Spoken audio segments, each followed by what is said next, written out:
Halo, materinya udah muncul, materinya sudah? Sudah, Pak. Sudah, Pak. Oke, baik, kita lanjutkan ya. Di materi perkuliahannya doktrin Roh Kudus dan gereja. Atau istilah lain disebut dengan pneumatologi dan eklesiologi. Eklesiologi. Oke. Tadi saya ulang lagi, apa saja pokok pembahasannya? Di antaranya ada 10 garis besarnya ya. Materi kuliah yang pertama, apa atau siapa itu Roh Kudus? Kemudian yang kedua, Roh Kudus dan hubungannya dengan Allah Tritunggal. Karya Roh Kudus dalam Perjanjian Lama dan juga Perjanjian Baru. Karya Roh Kudus dalam kehidupan orang percaya. Kemudian apa itu baptisan roh, didiami roh, dipenuhi oleh Roh Kudus. Kemudian dilanjutkan dengan karunia-karunia Roh Kudus. Kemudian ada problema bahasa roh atau bahasa lidah, itu salah satu karunia ya, perlu dibahas karena sering kita temukan pengertian yang salah, yang keliru ya, atau bertolak belakang. Kemudian bagaimana ya membedakan suara hati, suara Roh Kudus dan juga suara setan. Nah, ini bagaimana membedakan hal itu. Kemudian dosa-dosa terhadap Roh Kudus. Dan apa hubungan Roh Kudus dengan gereja? Ini jadi pokok pembahasannya. Tolong diingat, lalu dipelajari, baca buku-buku yang berhubungan dengan ini. Nah, dengan demikian kita bisa diskusi banyak. Jadi diskusi banyak. Kalian ini udah semester 6, bahkan juga ada yang kelas extension, udah punya dasar tentunya ya, sebelum belajar tentang Roh Kudus sudah punya dasar. Nah, karena itu ya, pelajari semua topik ini, lalu kita harus banyak diskusi. Ya, banyak diskusi. Saya lebih senang berinteraksi, diskusi daripada hanya satu arah dari saya terus gitu ya. Kalian pun dituntut untuk bisa berpikir, ya berpikir, menuangkan apa yang menjadi pendapat kalian, ya gitu. Tidak selalu harus benar, bisa keliru, ya bisa salah, tetapi justru ini belajar, ya kita belajar nanti diarahkan. Jadi jangan takut menyampaikan pendapat. Mungkin apa yang kalian dengar. Ya, dari kelas inilah jadi kelas untuk meluruskan, mengarahkan, membimbing sesuai dengan biblikal, sistematis, teologis, ya. Oke, dan harus secara induktif, ya, yaitu kembali kepada Alkitab secara keseluruhan. Baik, itu. Oke, kita mulai materinya, kebenaran tentang Roh Kudus. Jadi di pendahuluan ada berapa penting mau diperhatikan di pendahuluan ini. Yang pertama, mata kuliah doktrin Roh Kudus. Ini apa yang dipelajari? Yang dipelajari adalah keberadaan dan karya Roh Kudus.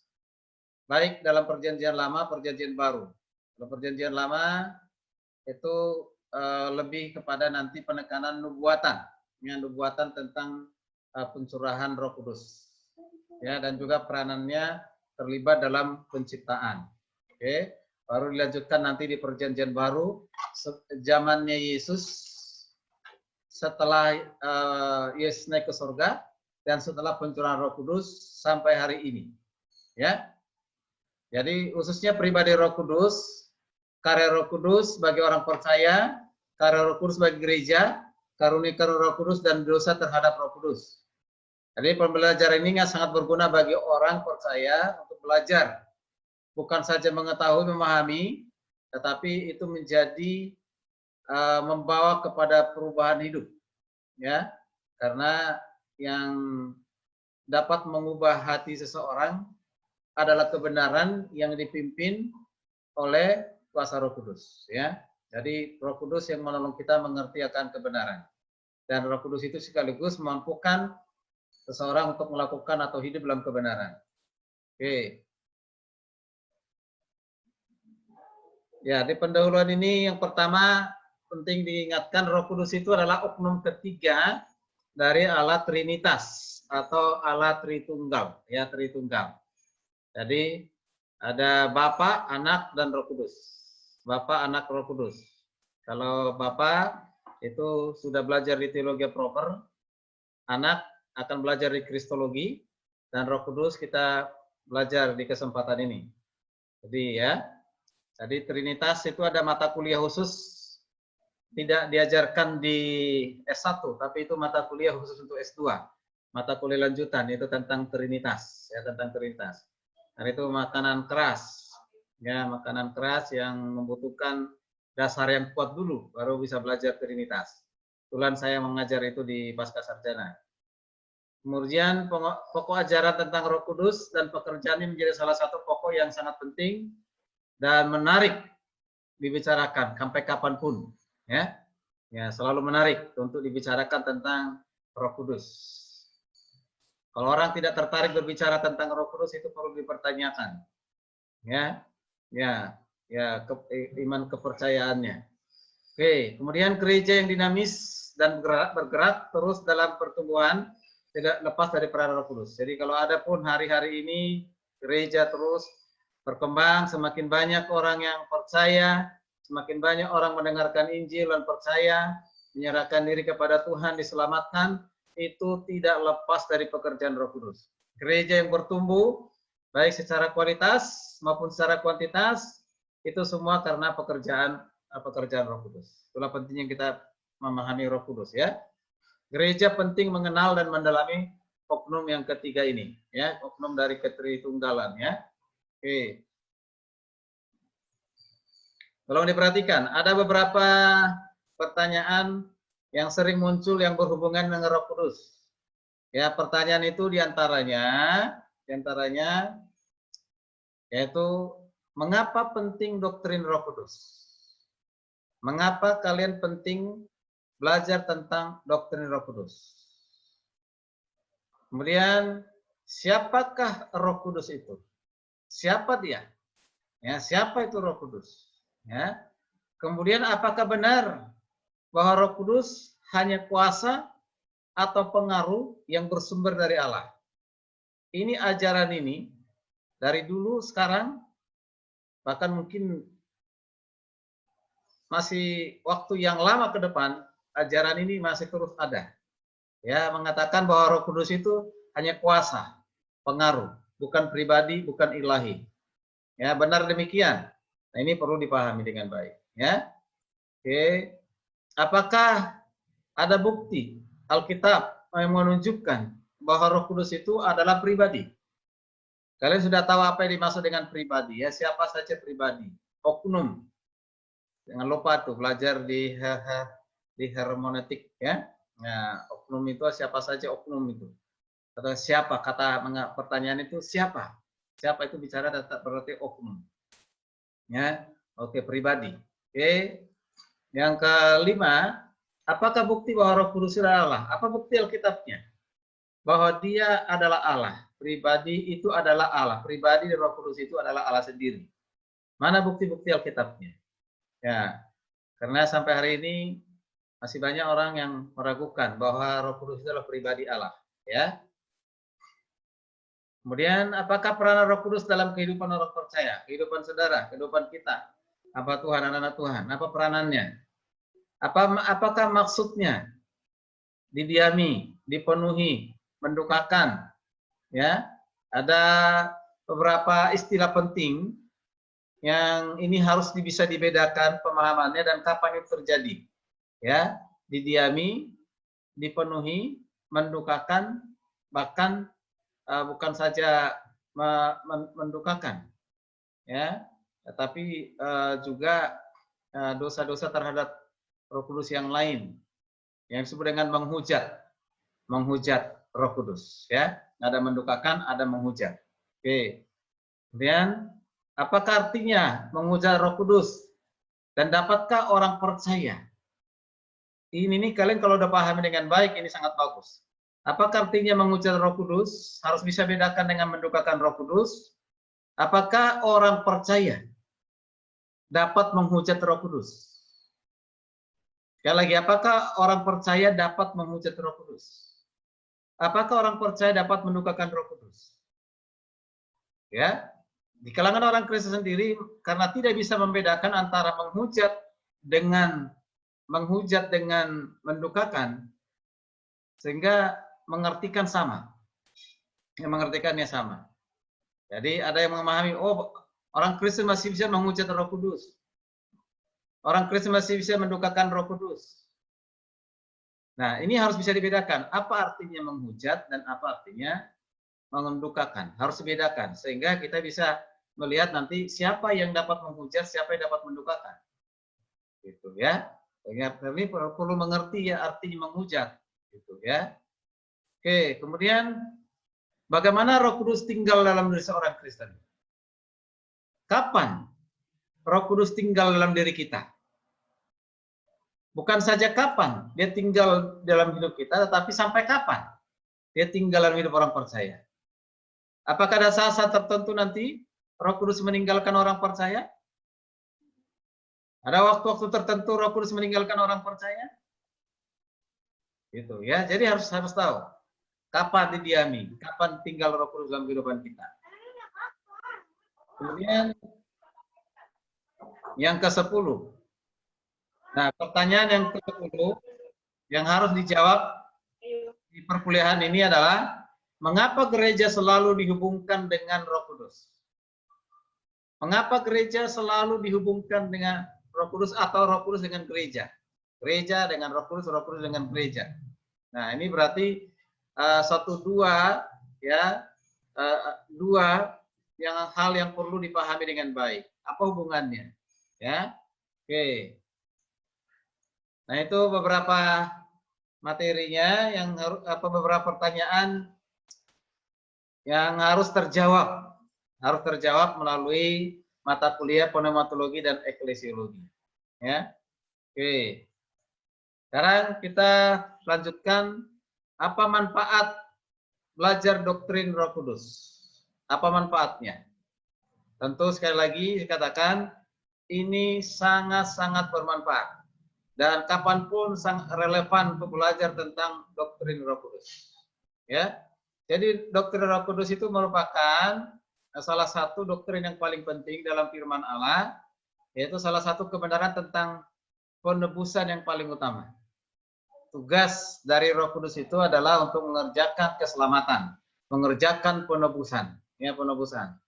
Tanpa Roh Kudus bekerja di dunia ini sekarang ini, tidak satupun orang akan mengenal Tuhan.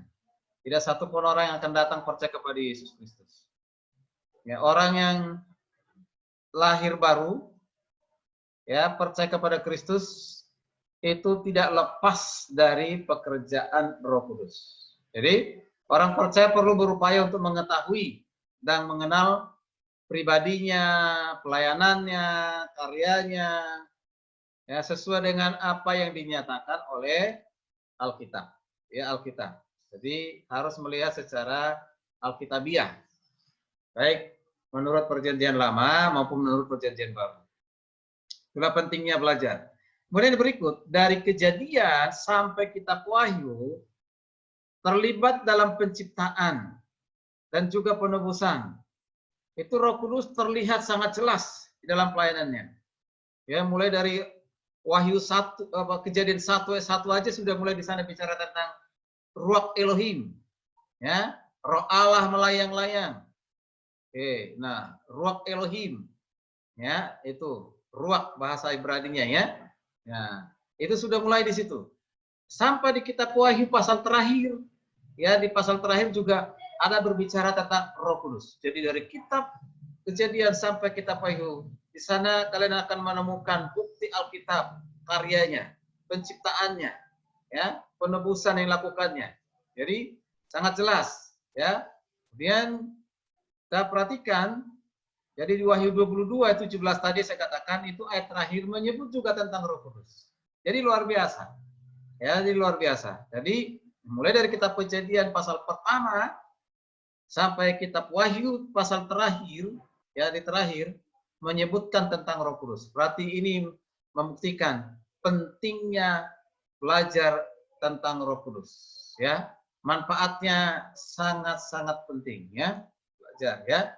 Kemudian kalau diperhatikan di Perjanjian Lama disebut dari 90 kali ya dengan sebutan yang berbeda. Setidaknya ada 18 kali tentang Roh Kudus. Kemudian ada Perjanjian Baru, itu Perjanjian Lama. Perjanjian Baru ya disebut lebih dari 260 kali. 260 kali, lebih banyak lagi daripada Perjanjian Lama ya. Dengan 39 nama dan ada sebutan yang berbeda ya. Sebutan yang berbeda. Nah, jadi dari 27 kitab Perjanjian Baru hanya dua Yohanes dan 3 Yohanes yang tidak memiliki catatan tentang Roh Kudus. Mengapa? Karena Yohanes ini lebih banyak berbicara tentang pribadi anak, yaitu kristologi ya, Kristus. Jadi kalau pakar kristologi salah satunya itu adalah kitab Yohanes, di Injil Yohanes dan 1-2 Yohanes, 3 Yohanes ya gitu ya. Nah, jadi jarang bicara tentang Roh Kudus. Kalau ada di Injil Yohanes pun ada berapa pasal, dari mulai pasal 14 sampai pasal 16. Itu di Yohanes ada. Tapi kalau sudah di 2 dan 3 Yohanes hampir tidak ada tentang bicara tentang Roh Kudus. Ya. Oke. Baik, kita lanjutkan. Keberadaan Roh Kudus. Sering bertanya, kapan ada Roh Kudus? Dari mana asal-usulnya? Lalu, Roh Kudus itu selain dari mana asal-usulnya? Apakah dia bersifat pribadi dan dia bisa hadir di mana saja, kapan saja? Nah ini penting sekali. Nah, karena ada perbedaan gini. Di Roh Kudus itu dalam Perjanjian Lama secara pribadi belum hadir. Baru hadir setelah pencurahan Roh Kudus. Mengapa? Karena gini, kan waktu itu Yesus pernah ada di dunia. Sebelum dia naik ke sorga, Yesus berjanji ya mengatakan kepada murid-muridnya, saya akan naik ke surga, menyediakan tempat bagimu, dan aku akan mengutus roh penolong yang lain atau Roh Kudus, roh kebenaran. Nah, seolah-olah pada saat itu tidak ada Roh Kudus ya di dunia. Karena apa? Dikatakan aku akan pergi ke surga. Dan setelah itu aku akan mengutus penolong yang lain. Ya. Nah, itu. Penolong yang lain itu siapa? Ya tentu adalah yang dimaksudkan adalah Roh kebenaran atau Roh Kudus itu sendiri. Nah, lalu pada saat Yesus mengatakan demikian, ada di mana Roh Kudus? Di mana keberadaannya? Apa pada saat Yesus mengatakan demikian dia tidak ada di bumi pada saat itu? Atau memang Roh Kudus itu hanya ada di sorga? Nah, dari mengapa dikatakan harus mengutus? Ya, mengutusnya setelah Yesus naik ke sorga. Nah, ini perlu dipahami dengan baik, ya, pahami dengan baik. Jadi nubuatan datangnya hari-hari terakhir yang disebut ya, jadi pada saat hari-hari terakhir Yesus sebelum naik ke sorga, ya, dikatakan Roh Kudus akan dicurahkan, semua manusia akan menerima Roh Kudus, terutama orang-orang yang sudah percaya. Masa Perjanjian Lama ketika Roh Kudus hanya diperuntukkan bagi sedikit orang terpilih, ada orang tertentu, ya, yaitu orang tertentu itu misalnya ada raja-raja yang dipilih oleh Tuhan, para imam, ya. Kalau raja, ada raja siapa? Ada Raja Daud, ada Raja Saul, ada Raja Salomo. Nah, dikatakan ada juga yang lain-lain seperti Simpson. Mereka yang dikatakan diurapi oleh Roh Kudus. Yang sangat terkenal adalah Raja Daud, ya, Raja Daud. Kemudian sebelum Daud siapa? Saul. Ya, Saul. Bahkan pernah Saul yang dikatakan ditinggalkan oleh Roh Kudus, ya. Oke, nah ini perlu dipahami bagaimana keberadaan Roh Kudus masa Perjanjian Lama dan juga masa setelah pencurahan Roh Kudus sampai masa sekarang. Harus bisa membedakannya, ya, membedakan dalam arti keberadaan, ya, kehadirannya, zaman lama dan perjanjian baru. Ya, oke. Nah, bagaimana caranya itu tentu harus fakta Alkitab yang perlu, ya. Pertama, orang percaya harus mengetahuinya, memahaminya, menghargainya, bukan saja menghargainya tapi juga harus mengalami. Harus mengalami pribadi Roh Kudus dalam hidup kita. Tahu karyanya, tahu pelayanannya di dalam kehidupan kita. Nah, ini pentingnya orang percaya memahami Roh Kudus. Roh Kudus lah yang membawa wahyu tentang Bapa dan Anak. Seperti saya katakan di awal tadi, tidak seorang pun yang bisa mengenal siapa Bapa, siapa Yesus tanpa pekerjaan Roh Kudus. Tanpa pekerjaan Roh Kudus. Mengapa orang masih menolak Yesus Tuhan? Sampai hari ini masih banyak. Ya, karena Roh Kudus belum bekerja dalam kehidupannya.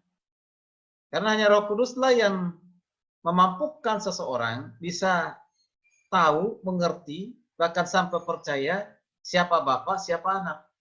Ya. Oke, nah itu. Dan yang menuntun sampai percaya yaitu pekerjaan Roh Kudus. Jadi bukan hanya mendengar, ya, tapi juga menuntun sampai kepada dari yang tidak percaya menjadi percaya, itu pekerjaan Roh Kudus. Kemudian gereja harus memberi tempat bagi penyelidikan karya dan pelayanan Roh Kudus, karena gereja lahir tidak lepas dari karya Roh Kudus.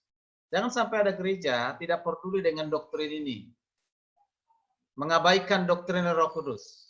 Padahal gereja lahir karena Roh Kudus. Gereja bertumbuh, berkembang secara dinamis sampai hari ini karena pekerjaan Roh Kudus. Tapi seringkali gereja mengabaikan doktrin Roh Kudus. Tentu itu tidak boleh, ya. Gereja harus mengajarkan itu kepada jemaat. Dimulai dari melalui kalian. Oke. Sekarang kita masuk, lanjutkan dengan pengertian istilah dulu. Etimologi atau pengertian dari Roh Kudus. Ya, Roh Kudus. Ya, ini masih pengantar ya. Jadi ada pertanyaan nanti. Yaitu kata roh. Roh. Roh itu bahasa kita ya, bahasa Indonesia ya. Kalau bahasa Ibraninya adalah ruach. Ruach. Kemudian Yunaninya adalah pneuma. Ya, pneuma. Jadi terjemahan dari kata ruach. Ya, ruach. Itu kata Ibrani itu disebut dengan ruach dan Yunani pneuma. Artinya apa? Artinya sebenarnya ini arti yang terutama itu angin. Angin. Angin bisa napas ya, angin. Angin. Ini pengertiannya. Jadi bukan berarti ruach itu angin, pneuma itu angin, bukan. Ya. Jadi misalnya ada angin, oh angin itu adalah ruach. Angin itu adalah pneuma, tidak. Ya. Angin ada atau tidak angin? Ada tidak? Ada. Dari mana saudara melihat? Apakah saudara bisa lihat angin? Merasakan. Ya, merasakan. Ya, merasakan. Angin itu tidak bisa dilihat. Tapi angin itu bisa dirasakan. Itu ya. Dan itu satu hal yang nyata, real, ada, sekalipun tidak bisa dilihat. Artinya apa? Bukan sesuatu yang bisa dilihat, maka bisa dibuktikan bahwa itu adalah benda, bahwa itu adalah sesuatu. Ya, ya, tanpa dibuktikan dengan dilihat mata, berarti itu bisa menjadi sesuatu. Gitu ya, menjadi sesuatu. Ya, roh itu kita nggak lihat. Roh itu nggak bisa nggak lihat. Siapapun tidak akan pernah bisa melihat namanya roh. Ya, oke. Angin, tapi dia ada, nyata, real, dan bisa dirasakan. Oke, itu hanya istilah. Dan kemudian, dan karena napas juga merupakan angin atau udara yang bergerak, maka lalu kata ruach atau pneuma juga digunakan untuk menunjukkan kepada napas. Kita bernapas, keluar napas dari mulut kita. Kita lihat nggak napas yang keluar dari mulut itu? Enggak kan? Ya, tapi bisa kita rasakan. Nah, bisa kita rasakan. Napas itu kita nggak lihat. Ya, itu nggak lihat. Maka ini juga disebut dengan ruak. Nah, ini penting untuk saya jelaskan karena gini, ada hubungannya nanti. Mengapa ada orang kelompok tertentu, terutama saksi Yehova, ya saksi Yehova, menolak Roh Kudus adalah pribadi karena pengertian ini. Karena disebut roh itu adalah angin napas, maka ditolak. Kalau napas maupun angin itu tentu bukan pribadi. Bukan pribadi, maka ditolak. Roh Kudus sebagai pribadi gitu. Ya, karena dari pengertian ini. Oke, baik. Nah, dan karena napas hubungannya dengan kehidupan, yaitu apa? Nyawa. Nyawa. Kalian pernah lihat nyawa? Bisa dilihat nyawa kita ini bisa kita lihat nggak? Nggak bisa. Kita bisa bergerak hidup karena masih ada tubuh. Ya. Tapi kalau nyawa kita meninggalkan tubuh ini, berarti ini hanya apa? Ya, ini hanya mayat. Tubuh yang tidak ada fungsinya. Ada nyawa di dalamnya. Nyawa itu kita nggak bisa lihat. Nah, itu juga disebut dengan ruah atau pneuma, ya, atau nyawa atau roh. Jadi dalam diri kita ini ada roh, ada jiwa. Ya, ada roh, ada jiwa. Itu adalah ada nyawa. Ya, ada nyawa. Ya. Tubuh tanpa roh itu apa? Jasad. Ya. Ya. Tubuh tanpa jiwa itu jasad. Tubuh tanpa roh itu adalah jasad. Tapi ingat di sini, bukan selamanya tubuh itu maka disebut dengan pribadi karena ada dalamnya jiwa dan roh. Ya kan? Kalau nanti pribadi itu hanya yang memiliki tubuh, berarti pribadi itu hanya manusia. Ya, pribadi itu hanya manusia. Nah, berarti yang lain bagaimana? Oke, jadi sekali lagi, jadi yang disebut dengan pribadi bukan karena dia memiliki tubuh saja, tapi tanpa tubuh pun dia adalah pribadi. Nah, kan sudah kita belajar itu ya. Ya, itu ada di dalamnya ada jiwa dan roh. Ya, jiwa dan roh. Oke, ada trikotomi. Oke. Nah, jadi bukan trikotomi saja yang menjadi disebut dengan jiwa ataupun pribadi. Ya, tidak. Oknum Bapa, Anak, Roh Kudus, Setan itu juga adalah pribadi tanpa tubuh. Ya, tanpa tubuh. Bapa tanpa tubuh, Roh Kudus tanpa tubuh, Setan tanpa tubuh, Roh Kudus tanpa tubuh. Ya. Oke, hanya anak dalam pribadi Yesus Kristus yang memiliki tubuh. Ya, sampai hari ini, ya. Baik. Kita lanjutkan. Sekarang mulai kita bahas pertanyaan siapakah Roh Kudus? Siapa Roh Kudus? Ini saya menjelaskan coba melalui diagram ini, gambar ini ya. Yang pertama pemahaman yang keliru, ada yang mengatakan Roh Kudus itu bukan Allah. Ini pemahaman yang salah, keliru. Ada yang mengatakan Roh Kudus bukan Allah. Allah adalah sumber dari Roh Kudus. Jadi begini, ada Allah. Allah itu boleh katakan Bapa. Maka Bapa itu adalah sumber dari Roh Kudus. Jadi Roh Kudus itu berasal atau keluar dari Bapa. Tadinya ada bersama dengan Bapa, menyatu dengan Bapa, ya, lalu keluar dari Bapa. Gitu, ya. Nah, itu sumbernya dari Roh Kudus itu dari Allah, ya. Oke. Bahkan ada lagi yang mengajarkan bahwa Yesus yang sudah naik ke surga, ya, dengan tubuh kemuliaan, lalu dia janjikan dia akan datang, dia sendiri juga yang datang dalam bentuk Roh Kudus. Dia sendiri juga yang datang dalam bentuk Roh Kudus. Jadi yang hadir itu, yang dicurahkan itu Yesus sendiri. Gitu. Jadi Yesus adalah Roh Kudus adalah Yesus. Dalam hal pribadi ini hanya satu. Nah, apakah benar ajaran demikian? Oke, kalau itu kita terima berarti tidak ada Tritunggal. Ya, atau hanya ada Duitunggal atau hanya tunggal. Nah, ini perlu dipahami dengan baik, ya. Oke. Kemudian ada lagi ajaran kan Roh Kudus itu bukan pribadi. Dia bukan pribadi. Dia hanya kuasa. Kuasa yang keluar dari Allah seperti aliran listrik misalnya. Ada aliran listrik keluar gitu. Nah, itu bukan pribadi. Apakah benar demikian kata Alkitab? Nah, ini yang perlu belajar ya. Kemudian Roh Kudus adalah kuasa atau tenaga aktif. Roh Kudus adalah kuasa dan tenaga aktif yang keluar dari Tuhan. Ya. Jadi ada suatu kuasa keluar gitu ya, diberi kepada orang. Nah ini maka karena Roh Kudus bukan Tuhan, bukanlah Tuhan, maka Roh Kudus tidak setara dengan Tuhan. Nah ini. Jadi di tiga pandangan tadi ini yang menolak Roh Kudus bukanlah Tuhan, bukanlah pribadi, dia adalah kuasa yang keluar dari aktif dari Allah, ya, yang keluar dari Allah, maka Roh Kudus bukan Tuhan. Kalau Roh Kudus bukan Tuhan, maka Roh Kudus tidak setara dengan Tuhan. Ya kan? Jadi kalau Roh Kudus bukan Tuhan, maka dia tidak setara dengan Tuhan. Nah, ini pandangan yang keliru, pandangan yang sesat. Jangan kita ya menerima pandangan ini. Ya. Jangan ini menjadi bagian dari ajaran kita, pandangan kita. Nah, ini sengaja saya mulai dari pengertian yang keliru, yang salah, yang sampai saat ini masih menyebar ajaran ini, terutama di kalangan saksi Yehova. Orang-orang Kristen sendiri yang mengaku sebagai orang Kristen. Ya, ini keliru, ini sesat. Jadi harus kita tolak ajaran ini. Ya, oke.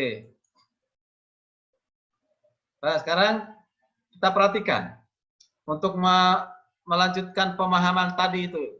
Ya, pemahaman itu tentunya pemahaman dari saksi Yehova yang mengatakan Roh Kudus itu adalah tenaga aktif dari Allah.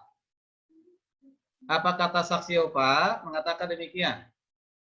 Nah ini, Roh Kudus adalah suatu kekuatan atau tenaga yang dikendalikan, yang digunakan oleh Allah, ya, oleh Allah Yehova untuk apa? Melaksanakan berbagai maksud dan tujuannya. Ya, ini. Jadi itu kan, Roh Kudus itu suatu kekuatan atau tenaga, suatu tenaga yang dikendalikan, digunakan oleh Tuhan. Ya. Ya, untuk melaksanakan apa? Tugas dan maksudnya. Ada catatan saya di sini, diumpamakan ini seperti listrik. Nah, listrik itu punya tenaga. Nah, kalau kita kelupas itu lalu kita pegang, itu bisa mengeluarkan tenaga, bahkan menendang, ya, menendang kita. Nah, itu. Jadi seperti aliran listrik yang disalurkan oleh Tuhan kepada manusia. Nah, itu. Paham ya? Jadi saya ulangi. Jadi kalau menurut saksi Yehova ini bahwa Roh Kudus itu seperti aliran kekuatan yang dialirkan kepada manusia. Jadi bukan pribadi. Ya, dia bukan pribadi. Oke, itu ya. Nah, mudah-mudahan kalian bisa ikuti dengan baik. Karena ajaran ini saksi Yehova ini sampai sekarang seperti itu. Jadi sekali lagi, katakan Roh Kudus itu tidak setara dengan Allah. Tidak setara dengan Allah, tetapi selalu dipakai olehnya dan lebih rendah daripada dia. Jadi Roh Kudus itu lebih rendah daripada Tuhan. Jadi Allah, Yahweh, yang adalah Tuhan, mereka percaya dalam perjanjian lama itu lebih tinggi derajatnya daripada Roh Kudus. Roh Kudus itu rendah derajatnya. Jadi ada hierarki tinggi rendah. Ya, hierarki tinggi rendah. Ya. Atau kalau saya kembangkan lagi begini. Bapa lebih tinggi dari anak, anak lebih tinggi dari Roh Kudus. Kan berarti apa? Bapa lebih tinggi derajatnya, anak lebih rendah lagi dari Bapa, Roh Kudus lebih rendah lagi dari anak. Jadi ada hierarki. Nah, dalam hal ini, Roh Kudus itu lebih rendah derajatnya. Karena lebih rendah derajatnya, berarti tidak setara dengan Tuhan. Karena tidak setara dengan Tuhan, berarti dia adalah bukan Allah. Ya, bukan Allah. Ini ajaran yang sesat, ajaran yang keliru, ajaran yang harus kita tolak. Ya, oke. Makanya perlu pembuktian nanti. Roh Kudus adalah pribadi, Roh Kudus adalah Allah sendiri. Setara dengan Bapa, setara dengan Anak. Ya, jadi tidak ada hierarki. Tidak hierarki. Jadi perlu pembuktian Alkitab. Nah, ini ajaran yang sampai saat ini masih menyebar, ya. Oke, bahkan viral, ya, diperdebatkan. Oke, nanti kita perhatikan. Ada beberapa alasan mengapa ada kesalahpahaman ini muncul. Dari mana asal usul kesalahpahaman ini? Ini perlu kalian pahami, ya. Oke. Nah, mengapa muncul ajaran ini, kesalahpahaman ini? Yang pertama tadi itu karena Roh Kudus dikatakan sebagai Roh Allah, dalam bahasa Yunani pneuma, berarti napas, angin yang mengandung makna konsep yang tidak terlihat. Angin itu tidak terlihat, napas itu tidak terlihat, tapi dia ada. Ya, dia ada, maka tidak mungkin napas, angin pribadi. Nah, ini. Dari sini nih asal usul yang pertama ini. Karena istilah ini, karena pengertian ini. Oke. Nah, angin itu bukan pribadi. Napas itu juga bukan pribadi. Dia tidak terlihat. Jadi pengertiannya pribadi itu yang terlihat. Ya. Jadi napas dan angin itu bukan pribadi. Karena bukan pribadi, maka Roh Kudus bukanlah pribadi. Bisa paham ya? Saya ikuti. Mudah-mudahan ya. Nah, ini berawal dari sini nih. Berawal dari sini. Akan penolakan Roh Kudus sebagai Allah dan juga sebagai pribadi. Oke. Nah, kedua, karena Roh Kudus ini sering disimbolkan sebagai angin, air, minyak, ya, materai, benda-benda mati. Nah, jadi dianggap ini berlawanan dengan fakta bahwa Roh Kudus adalah pribadi. Masa angin pribadi, air pribadi, api pribadi, minyak pribadi, materi pribadi. Padahal kalau kita pelajari nanti di sini, angin, air, api, minyak, materi ini, yang mau ditekankan di sana adalah simbol, lambang, makna dari simbol dan lambang itu. Bukan pribadinya. Gitu. Ya. Oke, nah ini. Makna disebutan itu api, minyak, materi. Apa maknanya? Menunjuk kepada pribadi dari Roh Kudus. Ya, oke, baik. Ya, ada catatan saya di sini. Catatannya gini. Ada banyak simbol yang berhubungan dengan misalnya menunjuk kepada Yesus disebut sebagai anak Allah, anak domba, batu karang, bahkan singa dari Yehuda, ya kan? Nah ini banyak sebutan kepada Yesus. Ini menunjukkan apa? Simbol. Ya, simbol-simbol. Apa makna dari simbol itu? Itu yang harusnya dipahami. Bukan langsung kepada menunjuk kepada membuktikan bahwa bukan pribadi. Anak domba. Waduh, anak domba. Kalau Yesus itu kok disebut anak domba? Ya, batu karang, singa dari Yehuda. Wah, singa lagi. Ya, apa makna dari setiap sebutan itu? Nah, demikian juga begitu simbol-simbol Roh Kudus ini menunjukkan kepada sifat kepribadiannya yang tidak bisa disangkalnya bahwa dia adalah pribadi. Tuh ya. Nah ini. Oke, baik. Ini penting karena bisa pahami. Kemudian yang ketiga, mengapa bisa muncul ajaran ini? Roh Kudus seperti begitu mistis atau rahasia, tidak tampak. Kalau dia pribadi, ya seharusnya tidak rahasia, tidak mistis itu. Nah, satu sisi Roh Kudus adalah roh Allah yang tidak kelihatan, tidak mungkin bisa dikenal, tidak mungkin bisa dilihat, ya, tidak mungkin bisa dirasakan tanpa dari pekerjaan Roh Allah itu sendiri. Dia sifatnya rahasia. Tadinya kita tidak tahu siapa itu Roh Kudus. Kita tidak tahu siapa itu Roh Kudus. Kita tahu karena apa? Kita sudah mengenal Yesus. Kita mengenal Yesus karena pekerjaan Roh Kudus. Kita mengenal Roh Kudus karena mengenal Yesus. Kita mengenal Roh Kudus karena Yesus. Mengapa? Ya karena kita belajar dari Alkitab. Itu pun mengapa? Pimpinan Roh Kudus. Nah itu tadinya tersembunyi, rahasia. Makanya sampai hari ini masih rahasia bagi orang yang belum percaya kepada Kristus. Ya, belum nampak.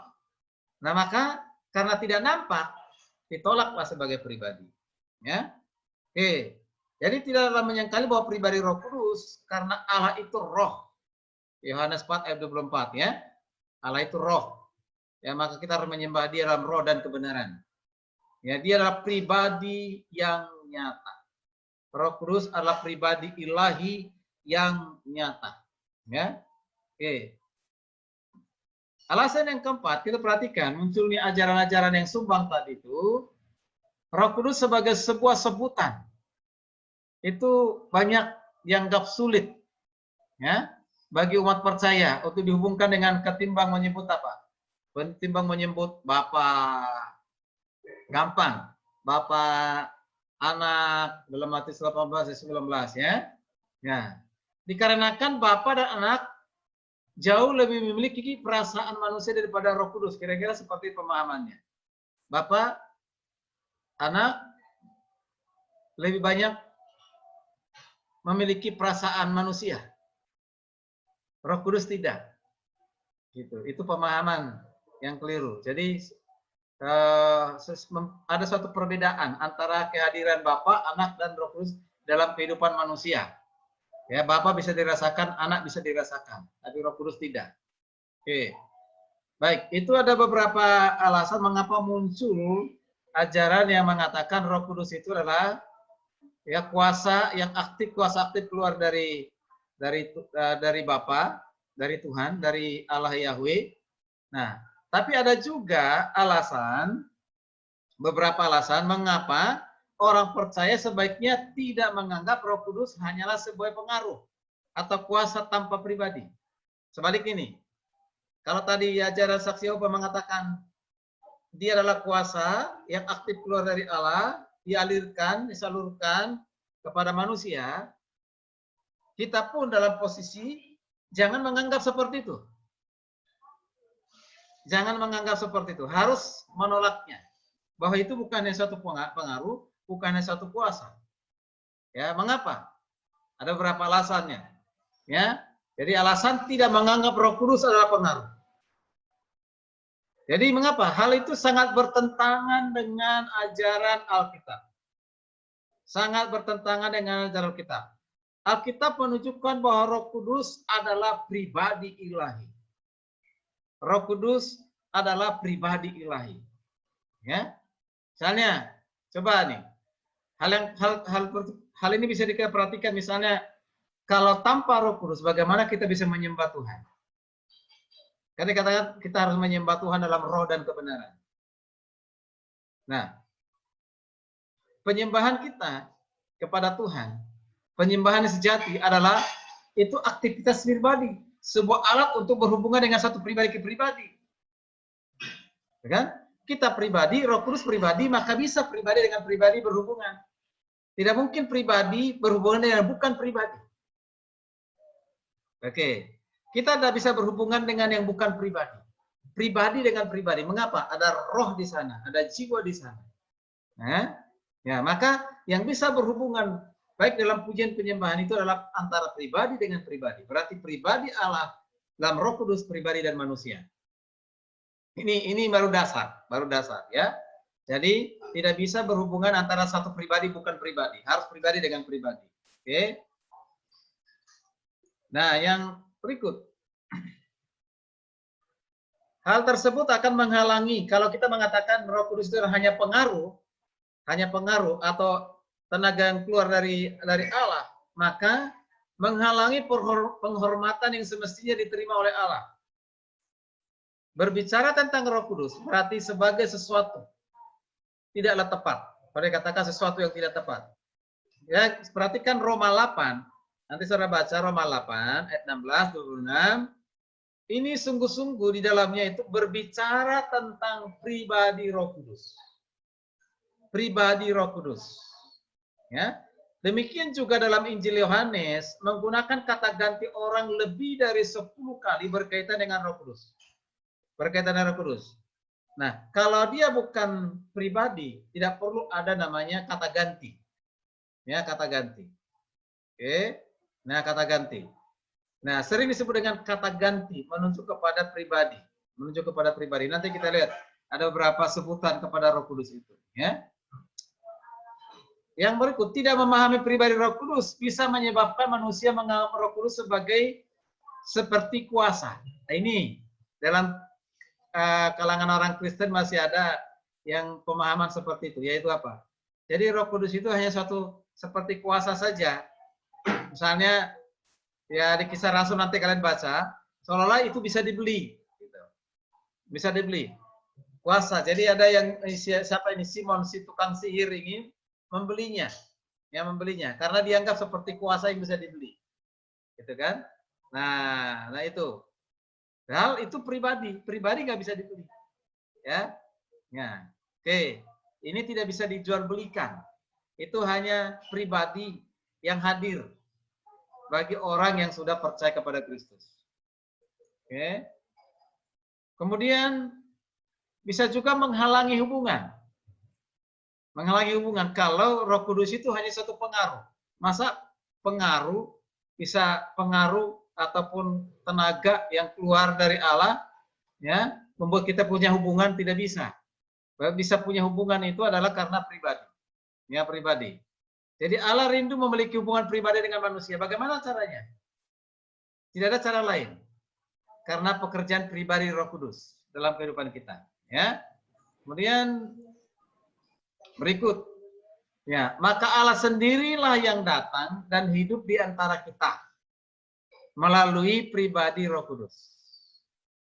Supaya kita hidup di dalam Tuhan, hidup dalam rencana Tuhan, hidup dalam maksud Tuhan, hidup selama-lamanya dalam Tuhan melalui pribadi Roh Kudus itu. Maka dia harus pribadi, tidak bisa hanya pengaruh, tidak bisa hanya kekuatan, tidak bisa hanya kuasa, harus pribadi. Ya. Jadi mustahil memiliki hubungan apapun dengan suatu kuasa yang tidak berpribadi. Mustahil. Tidak mungkin kita bisa berhubungan kalau dia hanya sifatnya kuasa, kalau dia sifatnya hanya tenaga. Mustahil, tidak akan mungkin. Jadi yang bisa berhubungan itu antara pribadi dengan pribadi. Yang bisa menghormati, menyembah itu adalah pribadi dengan pribadi. Ya. Nah, ini maka kita menolak keras ajaran dari saksi Yehova, ya. Ya. Jadi kita harus mengenal Roh Kudus. Bukan saja sebagai teman, sebagai penolong, tapi penghibur, dan juga harus tinggal di dalam kehidupan kita. Dengan cara ini kita bisa menghormatinya. Kalau dia sudah penolong bagi kita, penghibur bagi kita, tinggal dalam hidup kita, maka bisa kita menghormatinya. Orang percaya memiliki lebih dari sekedar suatu pengaruh yang hidup di dalamnya. Dia memiliki pribadi Roh Kudus. Jadi bukan pengaruh, tapi pribadi itu tinggal dalam kehidupan kita. Ya, nah itu menjadi suatu pengantar. Bagaimana memahami siapa Roh Kudus baru itu masuk pengantar. Ya, pengantar membedakan antara pengajaran saksi Yehova yang harus kita tolak. Ya, pengajaran saksi Yehova yang ditolak. Mengapa? Karena mereka menggunakan Alkitab juga. Kita menggunakan Alkitab. Persoalannya bukan menggunakan Alkitabnya, tapi bagaimana memahami Alkitabnya. Ya, memahami Alkitabnya.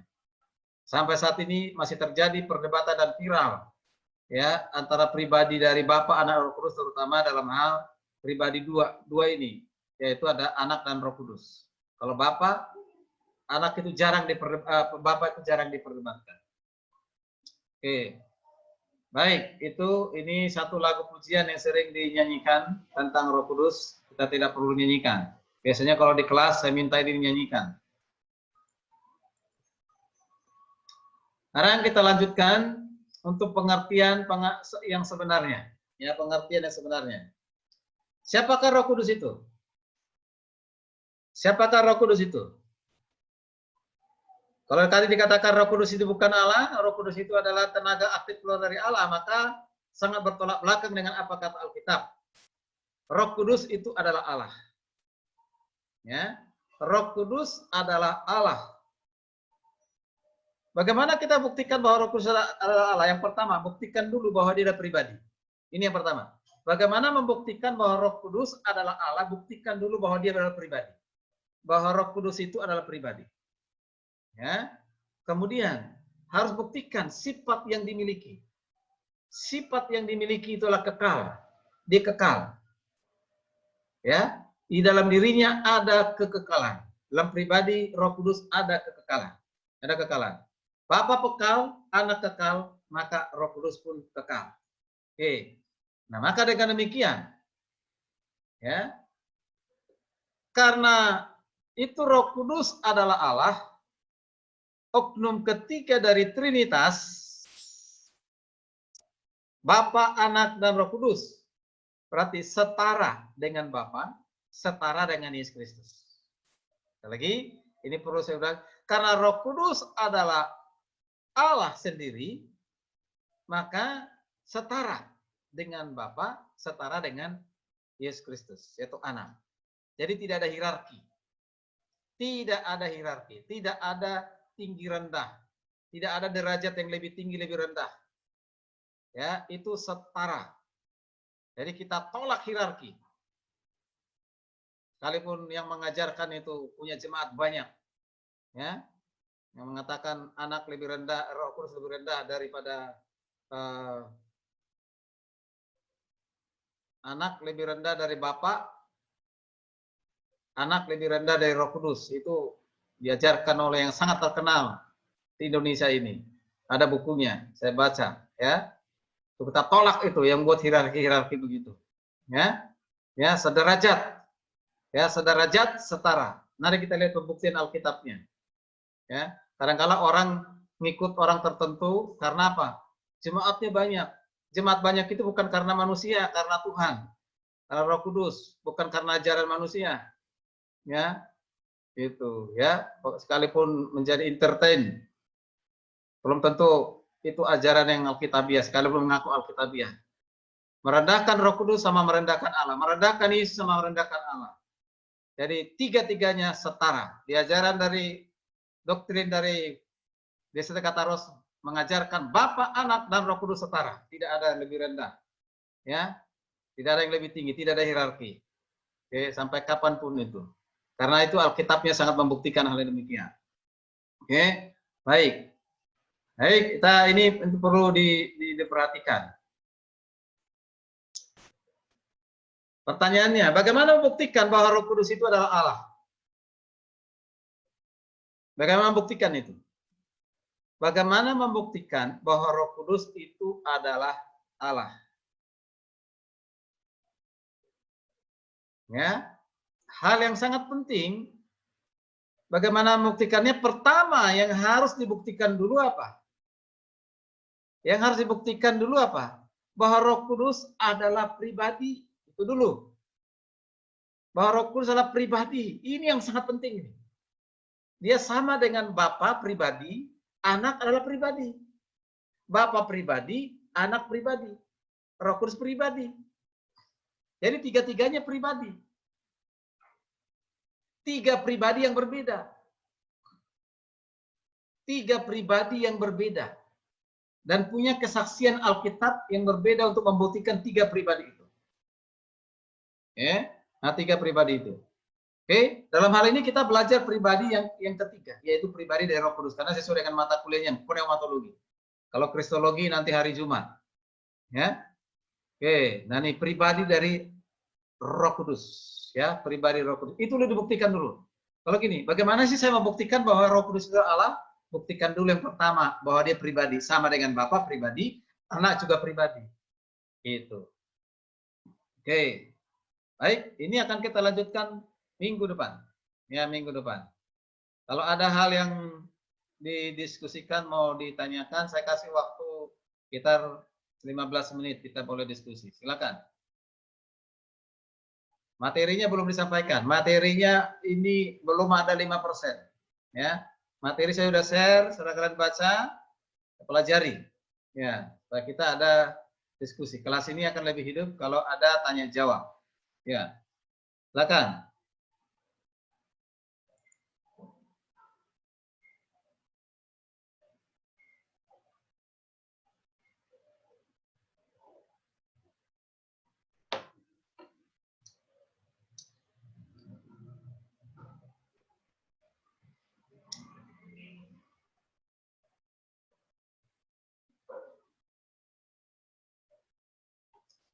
Ini siapa yang Yulinda ini tolong jangan tampilkan foto yang begini ya. Ini kelas. Yang ada di foto tampil itu foto pribadi mahasiswa. Siapa ini Yulinda ini? Siapa ini Yulinda ini? Dari tadi itu terus dia ada kuliah tidak ini? Dari tadi dari awal sampai sekarang nggak ada buka-buka foto. Ya. Ya, ini kuliah formal, foto keterampilan yang lain.